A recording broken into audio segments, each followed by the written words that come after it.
Hey, welcome back to Cooking with Cranberries. I'm Amelia with Cape Cod Select, and today we are making a mixed berry oatmeal crumble bar, which is in fact gluten-free, so if you have a sensitivity or an allergy, you can definitely partake in this recipe. We are using our Power Berry Blend mix, which is frozen cranberries, blueberries, blackberries, and raspberries, and it's going to be delicious. So if you are looking for this nationwide, grocery retailers, so is our cranberries. If you just find our cranberries, you can always grab whatever fruits are in your freezer and make this as well. So we're going to start off with making the oatmeal crumble aspect of the recipe. So there's a couple parts to this. So I've preheated my oven to 350 degrees and I've lined a square baking pan with some parchment paper. So to get us started, we're going to do 3/4 cup almond flour. 3/4. Back here.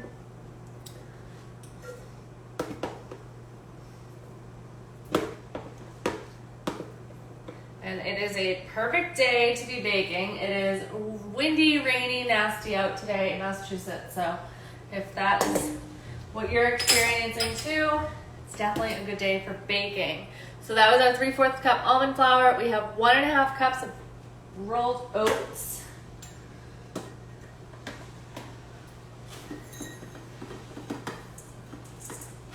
One and a half. Next, we have 1/4 teaspoon of salt, which I'm just gonna shake it in there. We have 1/2 teaspoon of baking powder.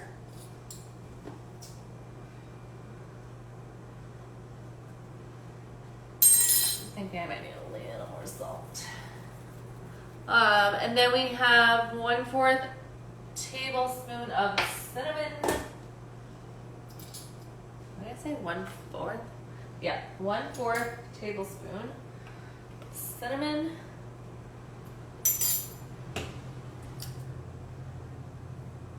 And we're going to just combine these together real quick to make it nice and even. All of our dry ingredients here. And then we are going to add in some almond butter. So that's going to make this mixture really workable to make kind of a crust and an oatmeal crumble. So we're going to add in 3/4 cup of almond butter.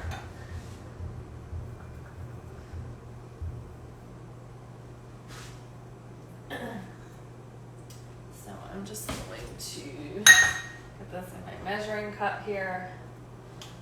So you always want to mix your almond butter nice and good. There's my oven preheat ready.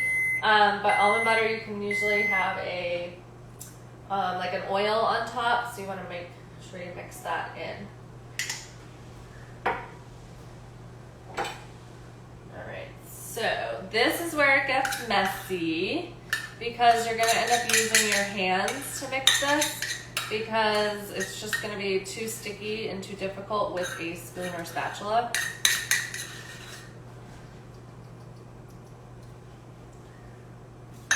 So, I'm just going to start folding my dry ingredients right over the almond butter.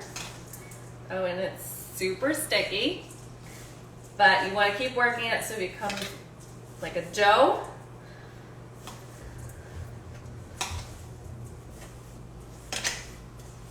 And it should be cohesive and kind of crumbly when you're done. So we're almost there.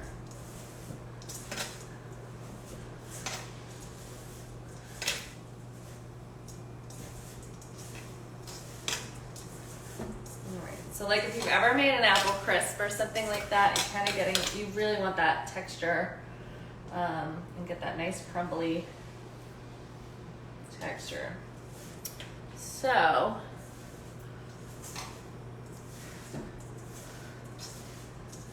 now that you have this, told you it was messy. You can see here, it's like a nice crumbly. We're going to press about 2/3 of the mix right into the bottom of our pan.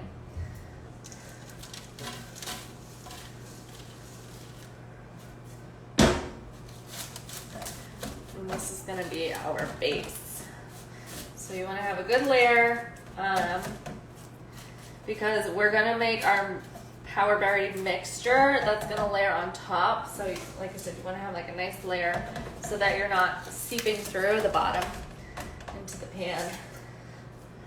So just fill in kind of any holes or smaller spots. And just press that in. So now we have pressed down. We're gonna put this in the oven for about 10 to 15 minutes to bake. So I'm gonna pop that in. I'm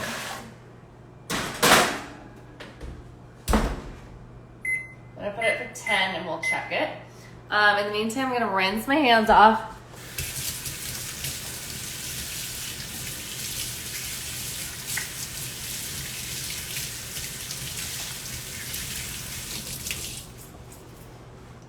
Okay, so now while that is baking, we're gonna make our cranberry mixture. So again, we're using our power berry blend. Find that nationwide in the freezer aisle, in your local grocery stores. And again, this is what the bag looks like, and we also have some awesome recipes on the back as well. This blend is super yummy in smoothies, but again, you can bake like we are, or what have you. You can get really creative. So I'm gonna put this crumble aside for now, and like I said, we're gonna get started on our mixture. So you're gonna want to take a saucepan. We're gonna put them, let's see, 1.5 cups of the power berry blend in there. These are already measured out. But look at this. Beautiful frozen fruit. Put that right. My bowl's a little frozen, so it's getting stuck. Oh, those little raspberry crumbles. All right. Next, we want to add 1.5 tablespoons of maple syrup.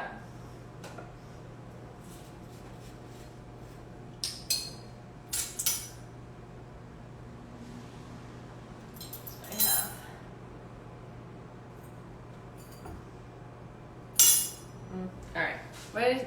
1.5 tablespoons of maple syrup, any kind you like. 1.5.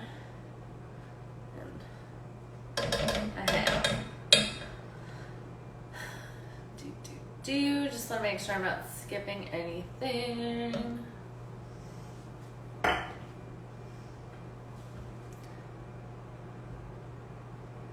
We're gonna put this on medium heat.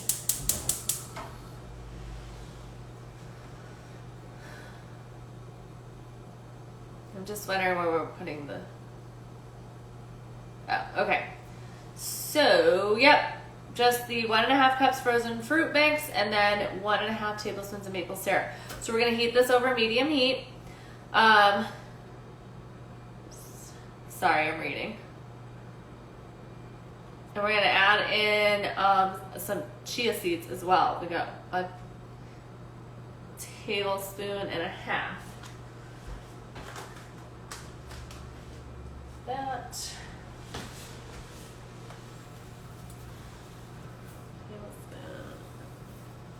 That was probably close through too, but it'll be fine. All right, so I'm just gonna mix this together here. So because they're frozen and we've added in a little bit of the maple syrup for liquid, you're gonna start to see some like juices and a breakdown in there. So we're gonna heat the berries until they are soft and start to break down. So they're not quite there yet because again, they're frozen. So they just need a little bit more time with the heat.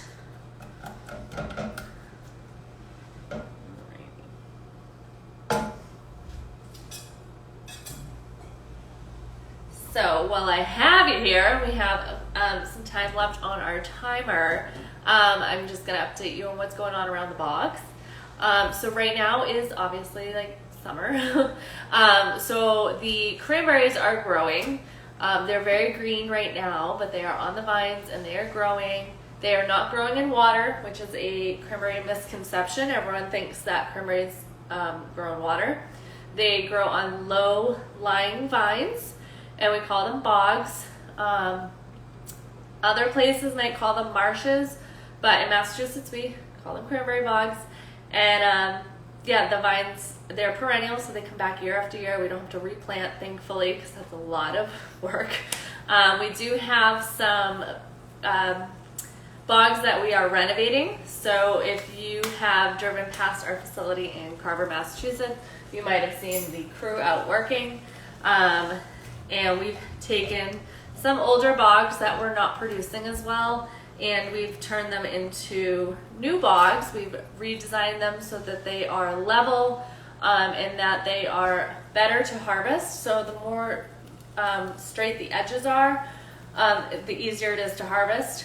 Some of the older bogs got some funky shapes, kind of like the roads of Boston. It's just kind of funky shapes. But as you know, you redevelop, you make them so that they are better to work with and harvest. So we're making them more efficient. Sustainability is huge for us, so having bogs that are as efficient and sustainable as possible is super important. Again, you're able to harvest quicker. We do in fact flood the bogs and for harvesting. We call that our wet harvest. And when we do that, having a level surface is going to save on water. And we actually have these canals and pumps that take the water from one bog once we've harvested it and moves to the next. So we're not wasting water, we're reusing it throughout the season. So it's really important to have an efficient bog. All right, our cranberries are just about, they can go a little bit longer, I guess. But back to the bogs then. Right now the berries are green. They'll continue to grow and develop, but right now they're very green, and I'll get a picture this week and I'll post it on our Instagram feed so you can see what they currently look like and see the vines up close. And then come late September, early October, we're really looking for color. So the cooler nights help color the cranberries, that deep dark red color that we like to see. If you see cranberries in the store that are very light, it could mean that the grower didn't wait long enough for that color to get there. We like to make sure that our cranberries are a nice bright red and or a deep dark cranberry, because there are different varieties of cranberries, so some can be a little bit darker than others, and different sizes as well. So it's not just a cranberry is a cranberry is a cranberry, kind of like how apples. Yes, it's an apple, but there's all different types. Fuji, Gala, Delicious, all those. So cranberries also have different varieties. All right, I'm turning down my heat on my cranberries. Here we have a couple more minutes on the crust. I have grabbed my food processor, so I'm going to pour my mixture here into that. If you have an immersion blender, you can absolutely use that. I just don't. So that's my story. Maybe I'll get one, but I have a food processor, so I think that does the trick. So unfortunately, I don't have a super long plug on my food processor, so it's got to stay tucked in this corner. And you can't see it, but you'll definitely hear it. So I'm going to use that. So we want to, I'm just smoothing it out a little bit so that it's nice and easy to spread over the crust. Yeah, that's pretty much it. I was just reading the directions. And you don't want to like pulverize it because you still want it to be jammy. And you don't want it to be like really liquidy, or else it's more like a jammy smoothie. You want this, I'll show you. This kind of jammy berry blend thing here. So I'm going to put this aside. You want to let it cool a little bit. It's not super important that it cools completely because you're ended up just spreading it and putting it back in the oven. So our timer's about to go off. I'm checking on our crust. That was, what did I say, 10 minutes. So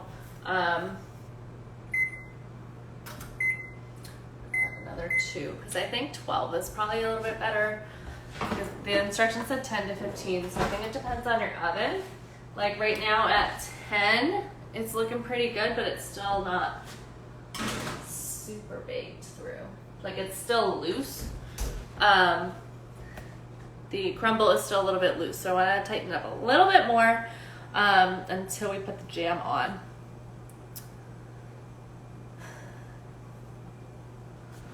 Just put this aside here.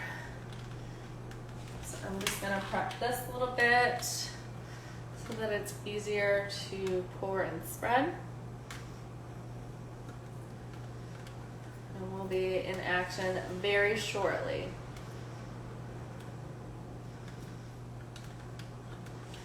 So this recipe actually originated from an Instagram influencer that we worked with. I don't know if it was last year or the year before. But her name on Instagram, her Instagram handle is @DaisyBeet. And the beet is spelled like the fruit, the food. So BEET. You can find this recipe on her website.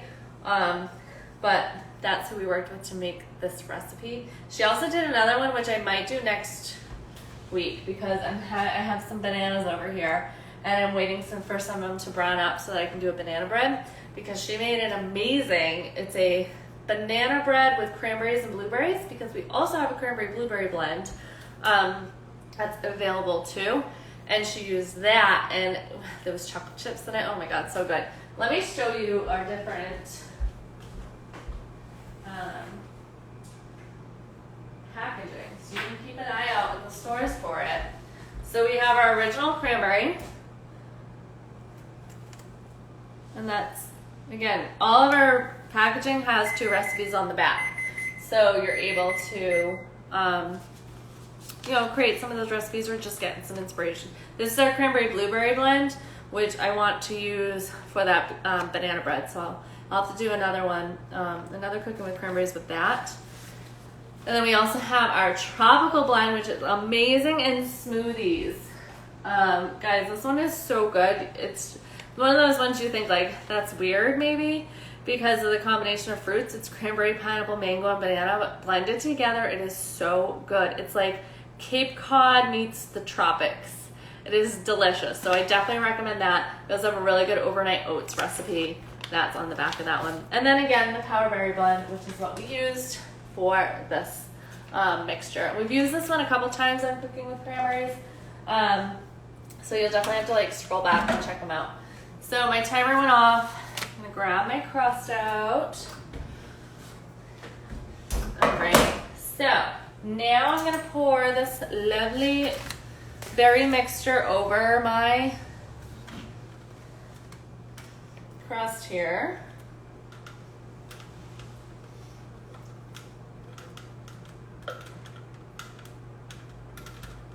Get it all. Don't you just love spatulas? They just scoop every little bit out. It's awesome. So I'm just gonna spread this over. Oh, that was hot. That was stupid. Be careful with things that just came out of the oven. I'm just spreading this out evenly. To every corner.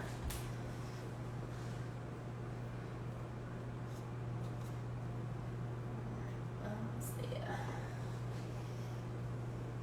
Now that I know I can't turn the pan with my hand.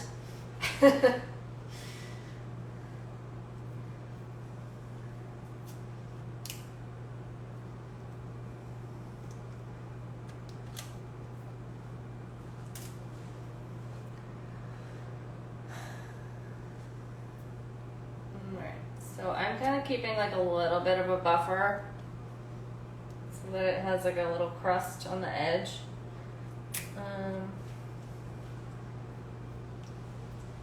But I'm trying to spread this nice and even so that every bite is super delicious and has a little jam in it.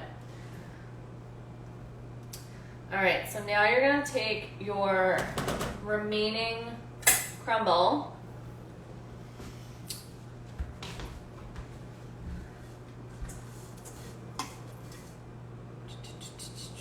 and we're gonna just sprinkle it on top. So you're not going to press it down like we did in the beginning, because again, it's more of like a crumble.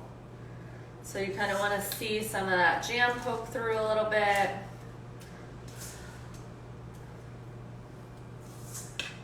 And this actually, now that I'm thinking about it, would probably be super delicious with like cranberries and apples. So like if you end up going apple picking this fall, I think I'm gonna make some of that, because that would be like apple cranberry crisp bars, which would be super yummy. And you can definitely warm it up with some vanilla ice cream, or pair it with like, put this with your yogurt, would be delicious. So that's gonna put that. I'm gonna sprinkle a little bit. Oh no, I guess not. Yeah, no, I'm gonna sprinkle a little bit more chia seeds. Nothing crazy, just a little bit. Just like 2 pinches. Nice and even.